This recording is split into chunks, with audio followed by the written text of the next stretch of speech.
Pada tahun 2005, mobil Xenia dijual seharga 60 juta atau setara dengan 319 gram emas. Di tahun 2023, harga mobil Xenia dijual sekitar 200 jutaan atau setara dengan 108 gram emas. Harga mobilnya tambah mahal, tapi kalau dibayar pakai emas, gramasi emasnya jadi semakin sedikit. Biaya ibadah haji tahun 2016 adalah sekitar 37.490.000 atau setara dengan 68,8 gram. Sedangkan biaya haji tahun 2023 yaitu 49.900.000 atau setara dengan 46 gram. Kalau secara mata uang rupiah harganya naik, tapi kalau dikonversi ke emas, gramasinya semakin kecil. Itulah salah satu pembuktian bahwa harga emas bisa mengimbangi kenaikan harga dan tidak terpengaruh oleh inflasi. Ini dia keuntungan menabung emas yang harus ibu rumah tangga ketahui.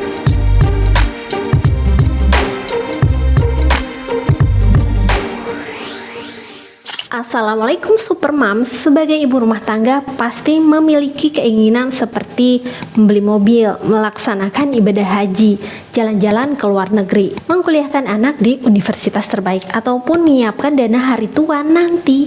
Karena nggak mungkin kan kita itu kerja terus sampai tua, dan jangan sampai juga kalau kita udah tua nanti menyusahkan anak karena nggak bisa membiayai untuk kehidupan diri sendiri. Mungkin sebagian di antara kita sudah ada yang mempersiapkan dana masa depan seperti untuk anak kuliah, untuk ibadah haji, ataupun dana hari tua dengan cara nabung di bank atau bahkan mungkin nabung di celengan. Tapi apakah kamu yakin menabung di bank ataupun di celengan solusi yang tepat? Bukankah ketika uang terkumpul ternyata barang yang akan dibeli harganya sudah terlalu tinggi? Menabung emas menjadi salah satu solusi untuk mengimbangi kenaikan harga-harga di setiap tahunnya. Akhir-akhir ini harga emas melonjak cukup tinggi.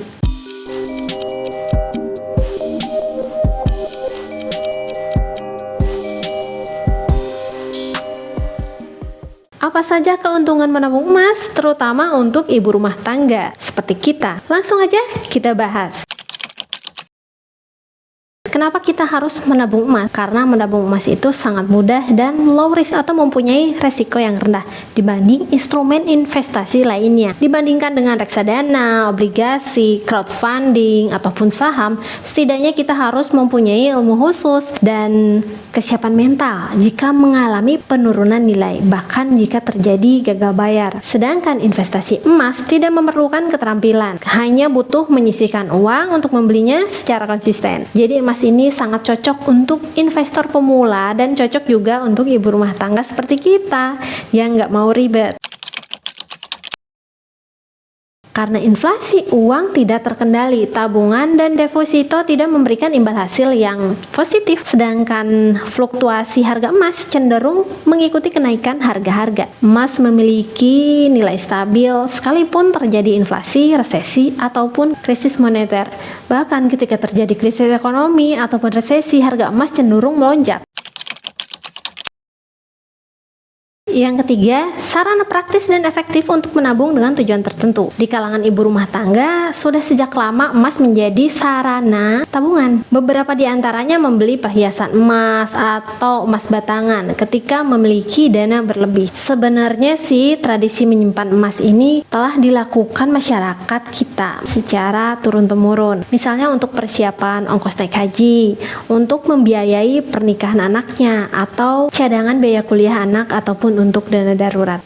Yang menariknya lagi, orang-orang desa banyak yang telah menyimpan emas untuk tabungan padahal mereka tuh tidak paham harga minyak dunia, laju inflasi, ataupun soal gejolak ekonomi yang sedang terjadi. Masyarakat pedesaan sudah memiliki kebijaksanaan tersendiri dari menginvestasikan kekayaannya dan mampu melindungi harta dengan cara yang sederhana karena harga emas bersinar pada saat inflasi tinggi ataupun pada saat krisis. Maka emas aman dipakai untuk keperluan jangka panjang. Berikut ini grafik yang menunjukkan harga emas dari tahun 2010 sampai 2023.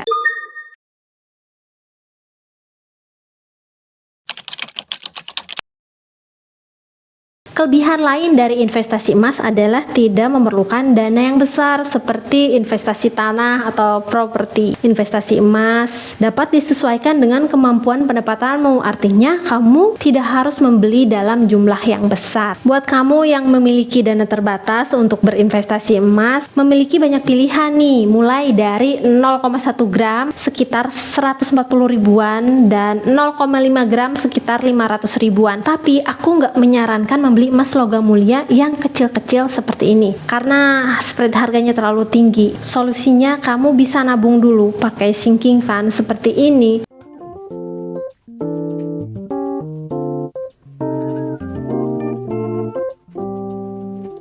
Setelah terkumpul uangnya, baru belikan emas minimal 1 gram atau 2 gram. Emas memiliki likuiditas tinggi atau mudah dicairkan. Artinya emas dapat dengan mudah dikonversikan atau ditukar ke dalam bentuk uang tunai kapan saja. Jika kamu membutuhkan uang secara mendadak, tinggal jual ke toko emas, ke reseller, ke butik antam, atau ke pegadaian. Jual ke perorangan sekalipun bisa. Emas bisa langsung terjual dengan cepat. Berbeda dengan investasi obligasi yang tidak bisa setiap saat dicairkan, termasuk investasi properti seperti sawah, tanah, rumah, tidak mudah untuk dicairkan dalam waktu hitungan hari, bahkan dalam jangka waktu 1-2 bulan pun belum tentu bisa terjual.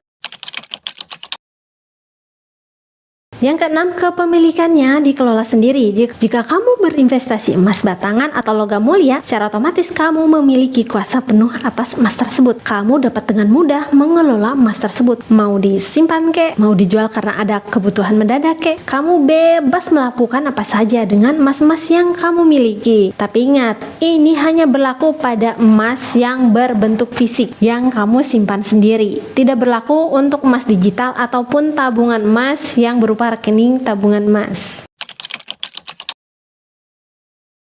Yang ketujuh, dapat diberikan atau diwariskan dengan mudah. Emas fisik seperti koin atau emas batangan dapat dengan mudah dibagikan dan diberikan kepada anggota keluarga, sehingga memudahkan untuk pembagian tanpa harus membuat surat-surat atau legalitas tertentu. Misalnya, kamu bisa memberikan emas kepada anak atau menantu, bisa juga untuk hadiah pernikahan. Kalau mau diberikan, ya udah, tinggal diberikan saja. Berbeda dengan memberikan atau mewariskan properti seperti rumah, tanah, karena ada proses pemecahan tanah, ada proses balik nama sertifikat yang membutuhkan waktu yang lama dan biayanya juga puluhan juta rupiah.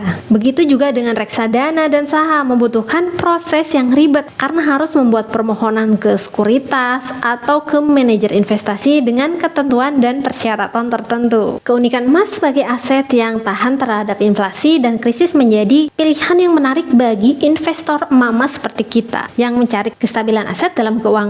Tapi penting untuk diingat bahwa emas juga memiliki kelemahan. Ketika mempertimbangkan emas sebagai bagian dari diversifikasi portofolio, penting untuk memahami bahwa emas bukanlah alat untuk mendapatkan pasif income seperti halnya investasi saham. Emas lebih cocok untuk strategi jangka panjang dan emas lebih cocok untuk mempertahankan nilai mata uang rupiah. Apa saja kelemahan atau kekurangan investasi emas? Saksikan di video berikutnya. Jika video ini memberikan manfaat, share video ini ke saudara dan teman-teman agar mereka juga merasakan manfaatnya. Wassalamualaikum warahmatullahi wabarakatuh.